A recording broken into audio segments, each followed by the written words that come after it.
America ആക്രമിച്ചാൽ ഇസ്രായേലിനെ തിരിച്ചടിക്കുമെന്ന് Iran അമേരിക്കയ്ക്ക് മുന്നറിയിപ്പ് നൽകിയിരിക്കുന്നു. വളരെ എളുപ്പത്തിൽ അറേബ്യൻ മേഖലയിൽ നിന്ന് തങ്ങളെ ആക്രമിക്കാമെന്നാണ് അമേരിക്ക കരുതുന്നത്. എന്നാൽ തിരിച്ചടി ഉണ്ടാവുക അറേബ്യൻ മേഖലയ്ക്കായിരിക്കില്ല, പകരം ഇസ്രായേൽ തന്നെയായിരിക്കും.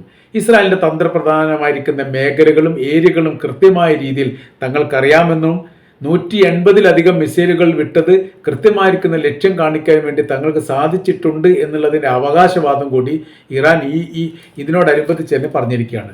ബൈഡൻ്റെ കാലഘട്ടത്തിൽ തന്നെ തങ്ങളെ ഒതുക്കാൻ വേണ്ടിയിട്ടുള്ള വലിയ ശ്രമങ്ങളൊക്കെ നടത്തിയിരുന്നു. അത് നടന്നിട്ടില്ല. ഇനിയിപ്പോൾ ട്രംപാണ് ശ്രമം നടത്തുന്നതെങ്കിൽ അതും പരാജയത്തിൽ മാത്രമേ കലാശിക്കുകയുള്ളൂ.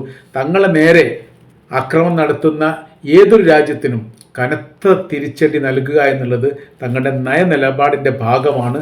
അത് തീർച്ചയായിട്ടും ഉണ്ടാവും എന്നുള്ളൊരു മുന്നറിയിപ്പാണ് അമേരിക്ക നൽകിയിരിക്കുന്നത്. യമനും ഇറാനും നേരെ ആക്രമണം നടത്തുക എന്നുള്ളതിൻ്റെ തന്ത്രത്തിൻ്റെ ഭാഗമായിട്ടാണ് ചെങ്കടൽ തീരത്തൊക്കെ വലിയ രീതിയിലുള്ള ആയുധ വിന്യാസം അമേരിക്ക നടത്തുന്നത്.